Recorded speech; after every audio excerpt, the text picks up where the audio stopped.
The GX9 size is arguably one of its biggest benefits. My GH5's grip with my mid to large size ends is really comfortable.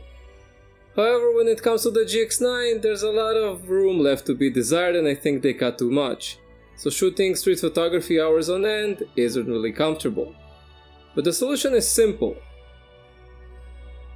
It's a small bottom plate weighing only 60 grams. And adding 60 grams to your GX9 still keeps it light and small.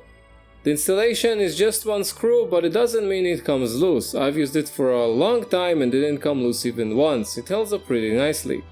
You can check it right here in the QR code or down in the description below. It's an affiliated link, so I appreciate it. Do know that the price is a bit steep in my opinion, but it's still worth it because the grip is really good.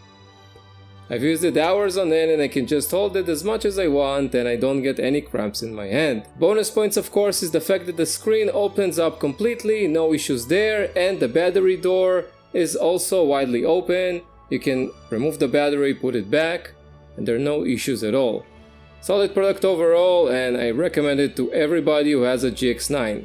Speaking of batteries, you can charge up my happiness by dropping a like on this video. Thanks! And then we'll continue to settings because settings of course will take your GX9 to the next level. We'll start with the first one, which is grid lines. This will allow you to compose your images much easily. I use the regular grid, you can use the other ones, but I found them too weird and obtrusive. Adding these grid lines will allow you to compose your subject much easier. The next setting is the annoying thing that some cameras have already set up, which is this annoying delay that shows the image right after you snapped it. But of course in street photography we need to be fast on our feet, so what you can do is just set it off and doesn't display an annoying pop-up that blocks you from getting quick shots and going about your day in street photography. To get the best quality out of our images we need to select the correct aspect ratio.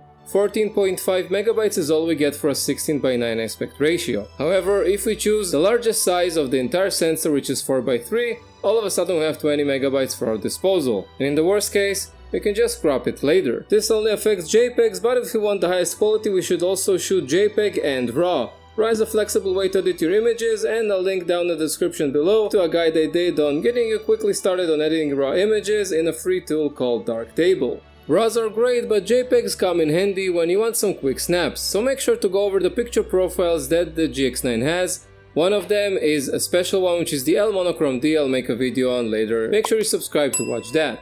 If you choose a picture profile, for example Cinelike V, it has a few different options. The first one is contrast, this is for your liking. The other one is sharpness, which I always keep low. I want to decide on the sharpness myself, same for noise reduction. As for the saturation, that's up to your liking, but of course you can always edit it later in RAW or in the JPEG itself.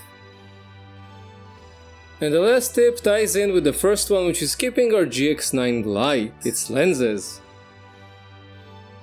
Of course we wouldn't want to pair our GX9 with a big lens like the 12-200, that beats the purpose.